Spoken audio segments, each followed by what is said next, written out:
Assalamualaikum warahmatullahi wabarakatuh. Selamat pagi anak-anak, Bapak, Ibu, dan pemirsa TV UPI. Apa kabar semua? Semoga kita selalu diberi kesehatan ya. Alhamdulillah, senang sekali kita dapat berjumpa di program pembelajaran jarak jauh TV UPI Edukasi Generasi. Pada kesempatan ini, saya Nur Aini akan memberikan materi mengenai getaran dan gelombang khusus untuk siswa MTS atau SMP kelas 8 semester 2. Tujuan pembelajaran getaran gelombang ini supaya siswa mampu menjelaskan pengertian gelombang, pengertian getaran, menghitung frekuensi, periode ayunan, getaran, dan menjelaskan pengertian gelombang transversal dan longitudinal.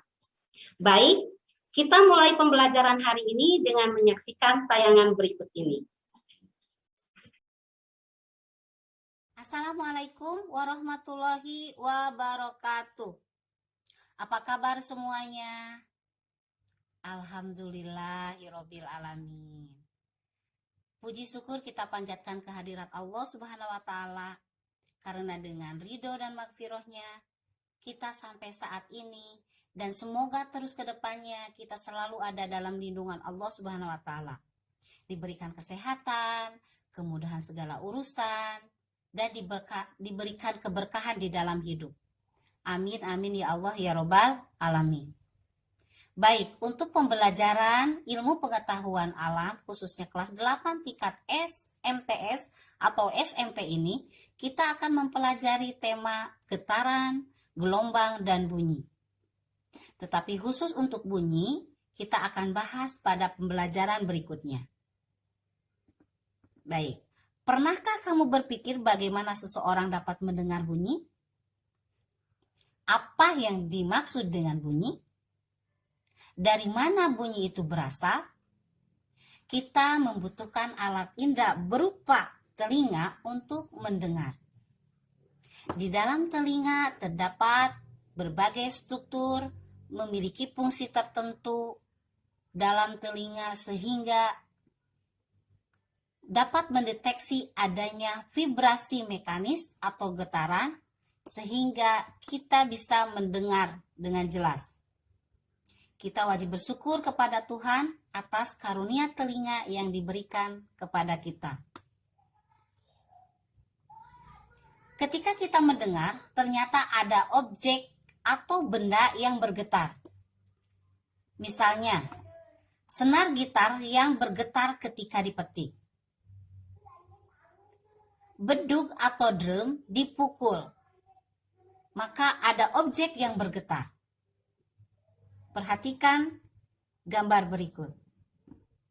Kita dapat mendengar karena adanya indera pendengaran yang dimiliki oleh kita. Gelombang bunyi masuk ke dalam telinga luar, menggetarkan gendang telinga. Getaran-getaran tersebut diterima oleh saraf auditorius atau reseptor pendengar. Selanjutnya dikirim ke otak. Tahukah kamu bahwa getaran dan gelombang juga banyak dimanfaatkan dalam pengembangan teknologi masa kini? Misalnya, untuk melihat kondisi bayi melalui alat ultrasonografi atau USG. Perhatikan gambar berikut. Ya, pernahkah kamu mendengar tentang USG? USG adalah salah satu peralatan medis yang dapat digunakan untuk mendeteksi keadaan janin di dalam kandungan. Alat ini bekerja dengan cara memanfaatkan pantulan gelombang ultrasonik yang dipancarkan ke rahim ibu hamil. Bagaimana sistem kerja USG?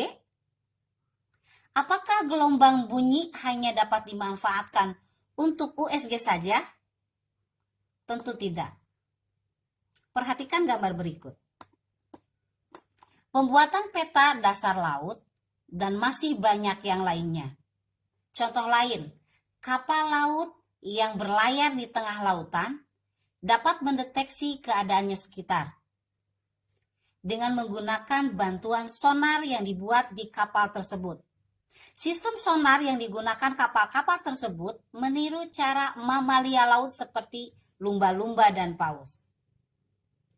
Bagaimana prinsip kerja sonar? Bagaimana dengan peralatan lainnya? Tentu kamu ingin mengetahui lebih banyak, bukan? Baik, untuk itu ayo kita pelajari materi dengan penuh semangat. Mengapa kita perlu mempelajari materi getaran gelombang? Mempelajari materi ini akan membuat kamu memahami konsep getaran dan gelombang, termasuk di dalamnya gelombang bunyi, penerapannya dalam kehidupan sehari-hari, dan pemanfaatannya pada teknologi masa kini. Baik, yang pertama adalah gelombang. Semua akan bergetar apabila diberi gaya sentuh, gaya dorong, atau gangguan. Benda yang bergetar ada yang dapat dilihat secara kasat mata karena simpangannya diberikan besar. Ada pula yang tidak dapat dilihat karena simpangannya kecil. Apa itu simpangan? Benda dapat dikatakan bergetar jika bergerak bolak-balik secara beraturan melalui titik kesetimbangan. Apakah orang yang berjalan bolak-balik disebut dengan bergetar? Tentu saja tidak, karena orang yang berjalan bolak-balik belum tentu melalui titik kesetimbangan. Untuk lebih memahaminya, apa itu titik kesetimbangan, apa itu gerak bolak-balik, perhatikan gambar bandul sederhana berikut ini.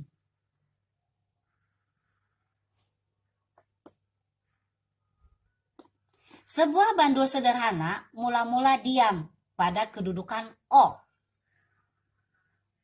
Kedudukan O ini adalah kedudukan setimbang. Posisi O itu adalah titik kesetimbangan.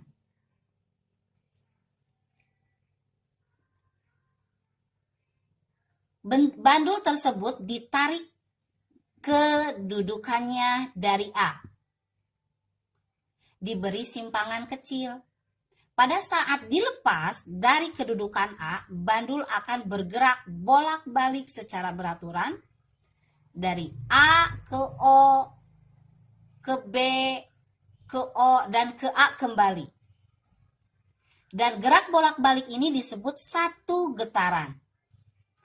Salah satu ciri dari getaran adalah adanya amplitudo atau simpangan terbesar. Perhatikan gambar berikut ini.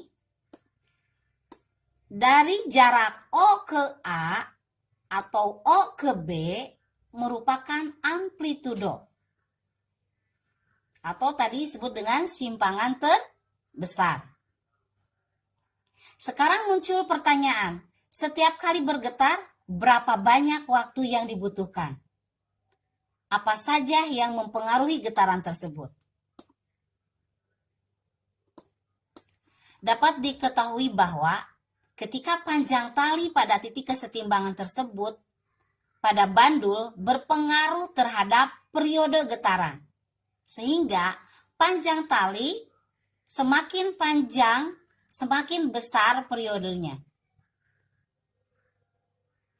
Semakin panjang tali, maka semakin besar periodenya. Periode getarannya. Semakin kecil frekuensi, dengan demikian besar periode berbanding terbalik dengan besar frekuensi. Ibu ulangi lagi ya. Panjang tali pada bandul berpengaruh pada periode getar. Semakin panjang tali pada titik kesetimbangan, maka semakin besar periode getarannya. Dan semakin kecil frekuensinya. Dengan demikian, besaran periode berbanding terbalik dengan besaran frekuensi. Secara matematis dapat ditulis seperti berikut. T besar melambangkan periode, satuannya sekon. T kecil adalah waktu, satuannya sekon. N menandakan adalah banyaknya getaran. F adalah frekuensi, satuannya hertz. Waktu yang dibutuhkan untuk menempuh satu kali getaran disebut dengan periode getar yang dilambangkan dengan huruf T besar. Banyaknya getaran dalam 1 sekon disebut dengan frekuensi, dilambangkan dengan F. Satu periode adalah sekon dan satu frekuensi adalah getaran per sekon atau disebut dengan hertz. Mari kita lihat berikut ini. Ya, latihan berikut ini kita selesaikan bersama. Soalnya adalah seperti ini. Jika ayunan bandul sederhana bergetar 60 kali dalam waktu 15 sekon. Tentukan A. Frekuensi ayunan, B. Periode ayunan. Baik, ulangi lagi pertanyaannya. Jika ayunan sederhana bergetar sebanyak 60 kali dalam waktu 15 sekon, tentukan A. Frekuensi tekanan ayunan dan B. Periode ayunan.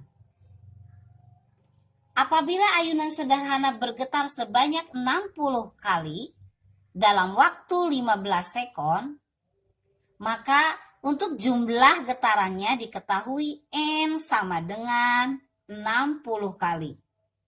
Waktu getarnya adalah T sama dengan 15 sekon.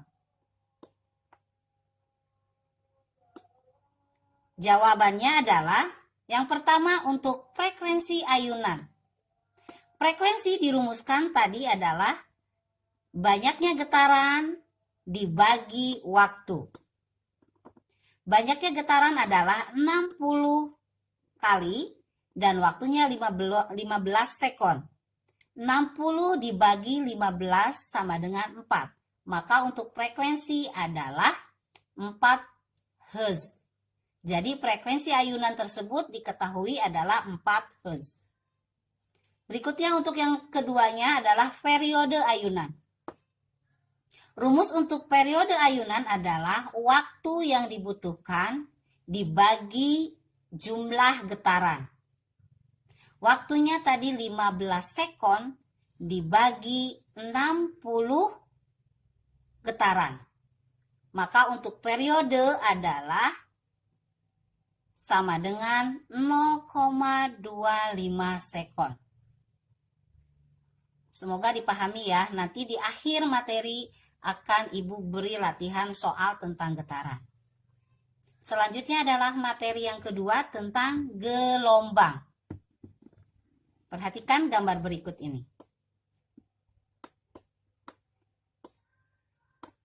Pada saat kamu memukul panci di dekat plastik, yang di atas plastik itu ditaruh segenggam beras. Maka beras akan bergetar, loncat-loncat ke atas dari plastik tadi. Karena kita memukul panci di atas plastik yang ada berasnya. Mengapa hal itu dapat terjadi? Ternyata energi getaran yang dihasilkan dari pukulan panci oleh kita buat tadi akan merambat sehingga menyebabkan plastik yang ada berasnya ikut bergetar. Sehingga terlihat beras loncat-loncat ke atas dari plastik tersebut. Dalam bentuk apa energi getaran itu merambat? Energi getaran akan merambat dalam bentuk gelombang. Pada perambatan gelombang, yang merambat adalah energi, sehingga zat perantaranya tidak ikut merambat, hanya ikut bergetar. Seperti contoh yang tadi. Seperti pada saat kita mendengar getaran akan merambat dalam bentuk gelombang yang membawa sejumlah energi. sehingga sampai ke saraf yang menghubungkan ke otak. Berdasarkan energinya, gelombang dapat dibedakan menjadi dua, yaitu gelombang mekanis dan gelombang elektromagnetik. Perambatan gelombang mekanis memerlukan medium atau disebut perantara. Misalnya, perhatikan gambar berikut, gelombang pada tali, gelombang pada air, gelombang bunyi. Perambatan gelombang elektromagnetik tidak memerlukan medium, tidak memerlukan perantara. Misalnya adalah gelombang cahaya. Dari kedua jenis gelombang tersebut, yang akan kita pelajari sekarang khususnya adalah gelombang mekanik. Untuk gelombang elektromagnetik ada di pertemuan khusus atau berjumpa nanti kalau kalian melanjutkan ke tingkat jenjang sekolah berikutnya, ke tingkat SLTA atau sekolah menengah atas. Nah, berdasarkan arah rambatnya dan arah getarnya, gelombang dibedakan menjadi dua. Yang pertama, gelombang transversal, yang kedua, gelombang longitudinal. Untuk gelombang transversal, ketika tali diberi simpangan, perhatikan gambar berikut, tali akan bergetar dengan arah getaran ke atas dan ke bawah. Pada tali, gelombang merambat tegak lurus dengan arah getarnya. Bentukan seperti ini disebut dengan gelombang transversal. Contoh lain gelombang transversal ada pada permukaan air dan gelombang cahaya. Panjang gelombang transversal sama dengan jarak satu bukit gelombang dan satu lembah gelombang. Perhatikan di gambar, dari A, B, C, D itu merupakan satu gelombang atau panjang satu gelombang. Untuk satu gelombang dilambangkan dengan huruf lambda. Perhatikan gambarnya. Dengan satuan meter. Simpangan terbesar dari gelombang itu disebut dengan amplitudo. Perhatikan amplitudo di sini adalah B ke B aksen atau D ke D aksen. Perhatikan dengan seksama. Dasar gelombang terletak pada titik terendah gelombang, yaitu D ke H, dan puncak gelombang terletak pada titik tertinggi, yaitu B dan F. Lengkungan C, D, E, dan lengkungan G, H, I merupakan lembah gelombang. Lengkungan A, B, C, dan lengkungan E, F, G merupakan bukit gelombang. Perhatikan kembali ke gambar. Nah, waktu yang diperlukan untuk menempuh satu gelombang disebut dengan periode gelombang. Satuannya sekon. Periode gelombang sebelumnya sudah dibahas, dilambangkan dengan huruf P besar. Jumlah gelombang yang terbentuk dalam 1 sekon disebut dengan frekuensi gelombang yang dilambangkan dengan huruf F. Dan satuannya adalah hertz. Gelombang yang merambat dari ujung satu ke ujung yang lainnya memiliki kecepatan tertentu dengan menempuh jarak tertentu dalam waktu tertentu. Baik, itu adalah untuk gelombang transversal. Berikutnya adalah gelombang longitudinal. Apa itu gelombang longitudinal? Perhatikan gambar berikut. Ada yang tahu gambar apa ini? Ya, ini adalah gambar selingki atau per besar. Atau kalian pernah memiliki pulpen, ballpoint, bahwa di situ ada per, itu ukuran kecil. Dan ini adalah atau selingki yang ukurannya besar. Gelombang longitudinal dapat kita amati pada alat ini, pada benda ini, selingki ini, atau ini disebut dengan pegas yang diletakkan di atas lantai. Ketika selingki digerakkan maju mundur secara terus-menerus, akan terjadi gelombang yang merambat pada selingki tersebut dan membentuk pola rapatan dan renggangan. Perhatikan gambar berikut. Gelombang longitudinal memiliki arah rambat yang sejajar dengan arah getarnya. Contoh gelombang longitudinal adalah gelombang bunyi. Satu gelombang longitudinal terdiri atas satu rapatan dan satu renggangan, seperti pada gambar berikut. Perhatikan dengan seksama. Di gambar tersebut ada rapatan, ada renggangan. Satu rapatan, satu renggangan disebut satu gelombang. Seperti halnya pada gelombang transversal, waktu yang dibutuhkan untuk menempuh satu gelombang pada gelombang longitudinal disebut dengan periode gelombang. Dan satuannya sekon. Panjang gelombang dilambangkan dengan lambda. Sedangkan untuk periode dilambangkan dengan T besar. Jumlah gelombang yang terbentuk dalam 1 sekon disebut dengan frekuensi. Lambang untuk frekuensi sudah tahu semuanya adalah huruf F kecil. Satuannya adalah Hz atau disingkat Hz. Bagaimana hubungan antara panjang gelombang, frekuensi, cepat rambat, dan periode? Mari kita bahas berikut ini. Perhatikan rumus di sini di pinggir. Ya. Pernahkah kamu memperhatikan cahaya kilat dan bunyi guntur? Kamu akan mendengar bunyi gemuruh beberapa saat setelah cahaya kilat terlihat. Walaupun guntur dan cahaya kilat muncul dalam waktu yang bersamaan, kamu akan melihat cahaya kilat lebih dahulu karena cahaya merambat jauh lebih cepat daripada bunyi. Cahaya merambat dengan kecepatan 3 kali 10 pangkat 8 meter per sekon. Sedangkan untuk bunyi hanya merambat dengan kecepatan 340 meter per sekon. Cepat rambat gelombang dilambangkan dengan huruf V dengan satuannya meter per sekon.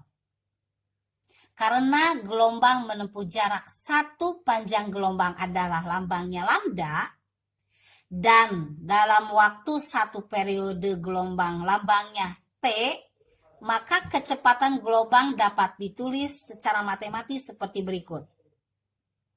Pi sama dengan lambda per T. Pi adalah kecepatan, lambda adalah panjang gelombang, dan T adalah periode. Karena T atau periode itu adalah 1 dibagi frekuensi, maka untuk cepat rambat gelombang dapat juga dinyatakan sebagai Pi sama dengan F kali lambda.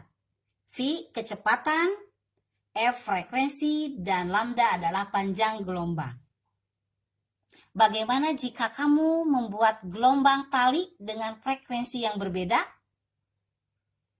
Kamu akan menemukan jika frekuensi gelombang tali diperbesar, maka panjang gelombangnya mengecil. Mengapa demikian? Dalam waktu medium yang sama, cepat rambat gelombang adalah tetap. Misalnya, cepat rambat pada tali adalah 12 meter per sekon. Dengan frekuensinya adalah 4 Hz. Maka panjang gelombangnya adalah 12 dibagi 4. Yaitu tadi panjang rambat gelombang, panjang tali 12 meter per sekon, dibagi frekuensi gelombang 4 Hz, maka jumlahnya adalah 3 meter. Jadi panjangnya adalah 3 meter. Namun jika frekuensinya diperbesar menjadi 6 Hz, maka panjang gelombangnya menjadi 2. Kenapa? Karena 12 dibagi 6. Jadi panjang gelombangnya menjadi 2 meter. Apa yang terjadi jika frekuensi gelombangnya diperkecil? Misalkan menjadi 2. Berapakah panjang gelombangnya sekarang? Ada yang bisa? Oke. Untuk selanjutnya adalah kita menuju ke latihan. Perhatikan soal berikut. Ya, soal di samping ini adalah contoh soal gelombang pada permukaan air merambat dengan panjang gelombangnya 2 meter. Jika waktu yang dibutuhkan untuk menempuh satu gelombang adalah 0,5 sekon, tentukan A. Cepat rambat gelombang dan B. Frekuensi gelombang. Diulangi lagi.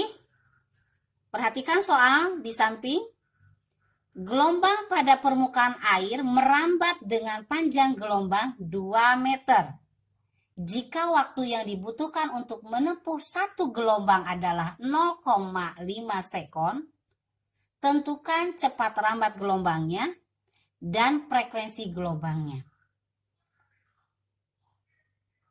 Baik, penyelesaiannya seperti ini. Perhatikan tulisan berikut ini. Diketahui panjang gelombang pada air adalah dilambangkan dengan lambda sama dengan 2 meter. Periodenya, waktunya adalah 0,5 sekon.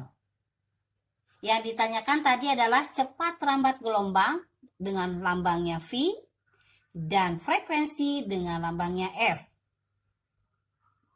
Maka kita jawab untuk yang bagian A, kecepatan atau cepat rambat gelombang, yaitu rumusnya V sama dengan lambda per T, yaitu dengan panjang gelombangnya 2 meter, dibagi periodenya 0,5 sekon, maka untuk kecepatan gelombang air adalah 4 meter per sekon. Selanjutnya yang bagian B. Yang ditanyakan adalah frekuensinya berapa? Frekuensi adalah dengan rumus 1 dibagi periode. 1 dibagi 0,5. Maka jawabannya untuk frekuensi gelombang air adalah 2 Hz. Baik, semoga bermanfaat materi getaran dan gelombang dan latihan-latihannya. Untuk pertemuan berikutnya kita akan membahas tentang bunyi dan manfaat getaran, gelombang, dan bunyi dalam kehidupan sehari-hari, yaitu kita memfokuskan bagaimana cara kerja dari ultrasonografi dan sistem sonar yang dimanfaatkan untuk kemudahan dalam pengerjaan. Nah, untuk selanjutnya di sini di bagian terakhir, silahkan simak di tulisan di samping ini tentang tugas 3 soal latihan. Semoga kalian semakin senang selalu untuk belajar. Semoga bermanfaat. Terus berlatih. Tidak ada yang tidak mungkin kalau kita pengen sukses harus terus berlatih dan belajar. Akhirul kalam, assalamualaikum warahmatullahi wabarakatuh.